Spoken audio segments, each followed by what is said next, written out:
ultimately, what does the subconscious do for us? Now, right now, all of us, the subconscious is operating the physical body, right?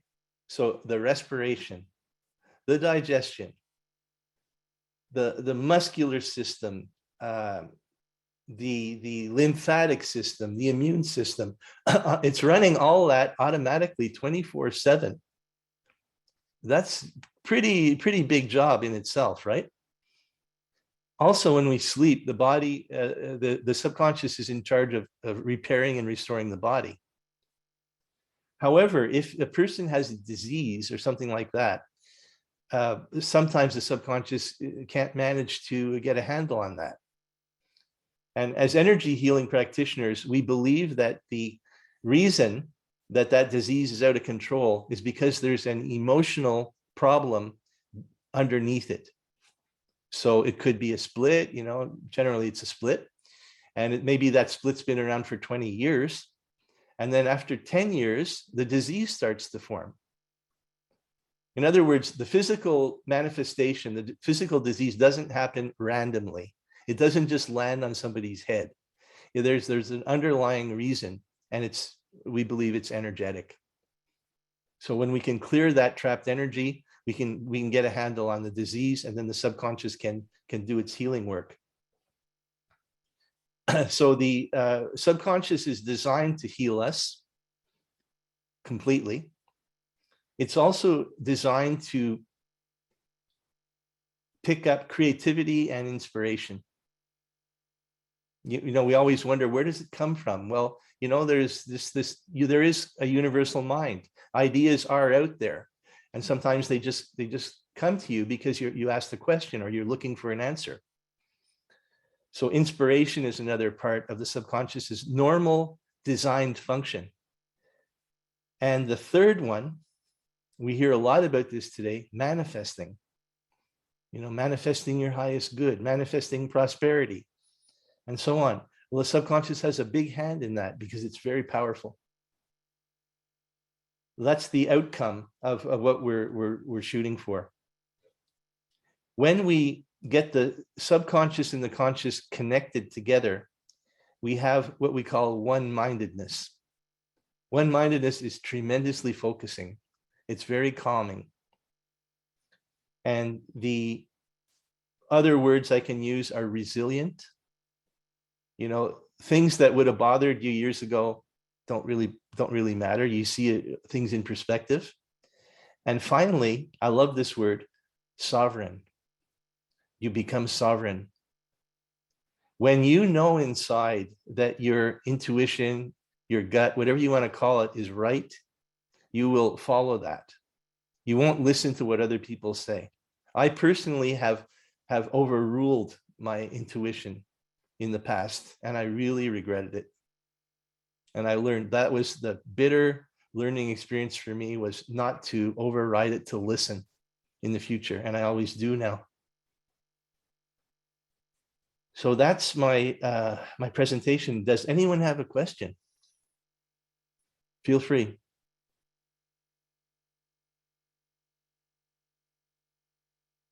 Okay. The last part of my presentation is, if you're a healing practitioner, I have 2 Facebook pages. If you're a healing practitioner or very interested in this, to understand the theory of this, we have a Facebook group called Subconscious Healing Method. You can ask to join, and there are some questions that we require that you answer, because we don't want anonymous people in the group. We want people that we know who they are. You know what I mean? Because anonymous people are not what we're looking for.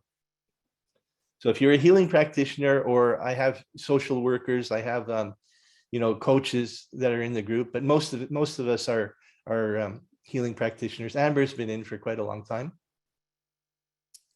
And the other one, which we just implemented this week, if you're a client and you're looking for work, you'd like to have a session with a healing practitioner, it's called the SHM Practitioners on Facebook. It's an open group. so that you can and on there's listings of right now there's about 6 SHM practitioners who are listed on there, and you can choose to work with one of those. We all charge the same, by the way, so don't be worried about price shopping, because we all agreed to charge the same amount. That's SHM Practitioners Facebook group. Okay, so that's pretty much my presentation. And okay, there is a question in the chat. I'm really diving into the, oh, just lost it. Okay, here we go. Let's open up the chat box. Okay, here we go.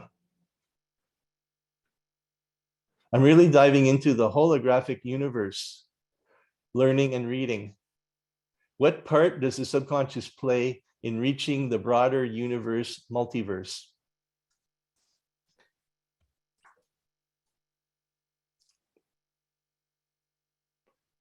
It has a certain role, because the subconscious is connected to all the other subconsciouses. So there is a big pool of energy there. But your question is also touching on the superconscious. The superconscious is the part that is really connected to the divine, whereas the subconscious is more connected to the body and the three-dimensional world. Although the subconscious can go into higher dimensions, but it's primarily working in the third dimension.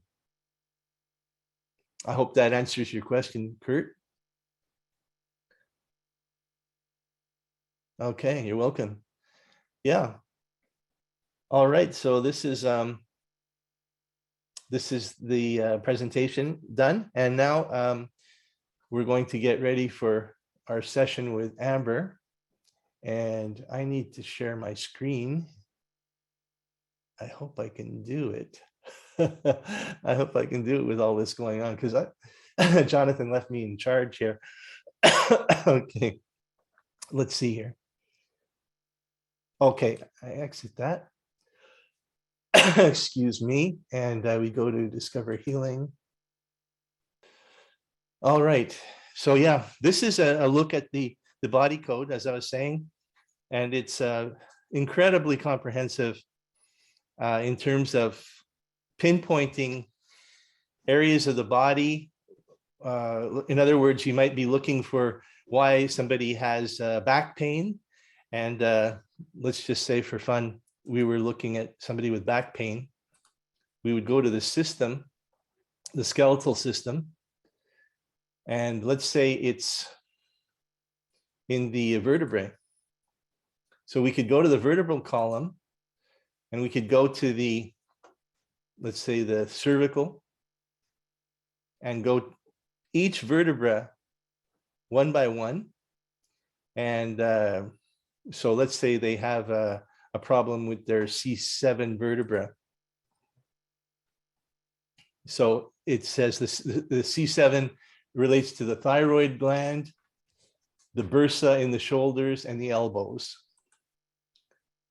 Possible symptoms: bursitis, cold, thyroid, and goiter. Very, very specific information. And so if the problem was in C7, then I would look up, okay, what are we looking for? And then we would look into what kind of energy is there. So there's not only the outline of the whole body, all the organs, everything, but then there's the possible energies that could be lodged in that part of the body. And this is what we'll do now with Amber. So, Amber, may I ask what year you were born? 1980. 1980, okay, perfect. And that's really all the information that we need. And do you have any symptom, any complaints that you'd like us to look at? Or do you want us to look at maybe we should look at the splits first, huh? Sure. Okay, so we'll do this as a standard. I was going to go body code, but no, we're going to do an SHM. I almost forgot. So the protocol is all It's all been done. We have a bunch of steps here that we start with. And I first have to make a connection with Amber. So my subconscious is connecting with her now. This is how we do our energy work. Making a connection with Amber. Okay, yeah, have a connection. Do I have divine help here? Yes, I do. Okay. Are we going to find the truth about the whole truth about Amber? Yes, we are. Okay, perfect. Okay, we asked that Amber's subconscious reveal all splits, obvious, hidden, and or secret. Does Amber have more than one subconscious mind? And I do get a yes to that. Okay. How many separate subconscious minds does Amber have? 2. So what we get from that is that Amber has obviously one subconscious mind, and there's one split, which we'll call subconscious 2. It may be very small, maybe 10%, but that 10% detracts from the 100% that the subconscious should be. So we probably have like 90% in the main subconscious and 10% in the split. Is that accurate? It should. I did work already on it, so I had 12 to begin with. So to have go down to 2, I'm pretty impressed. Okay, so yeah, I mean, so you were at 12 and now you're down to 1 split. Mhm. Awesome. Fantastic. Yeah, and you had to do them over several sessions, I guess, right? I did. Yeah, that's right. Yeah. So every session is different. Every client is different. So everybody has a tolerance for how much they can handle in a session.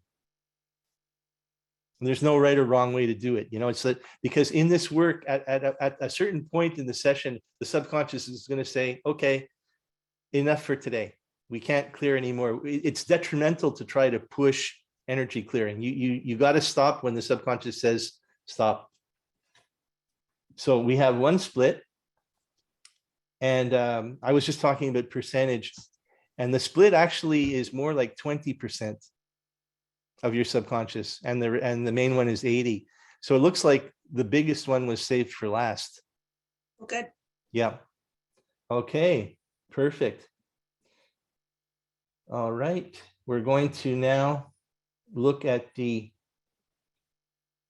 age that the split occurred for Amber. Was it childhood? Was it teens? Was it in the 20s? 21, 2, 3, 25 years old. You know, there could, you know, you may remember, it doesn't really, we don't really have to go back to the incident, but we definitely get 25 years old. I was pregnant. Yes. You were pregnant, huh? Mm-hmm. Was it a tough one? It was my first okay. pregnancy. Well, yeah. And that moment where you're like, no, I don't. You envision your whole life changing in that immediate moment. So yeah, I can see there being a split. Okay. Well, that's what's going on. Okay. All right. So now we're going to address the split. Would this split like to talk to us tonight and reveal the energies that it is holding for Amber? And it says, yes, it would. It's open to that.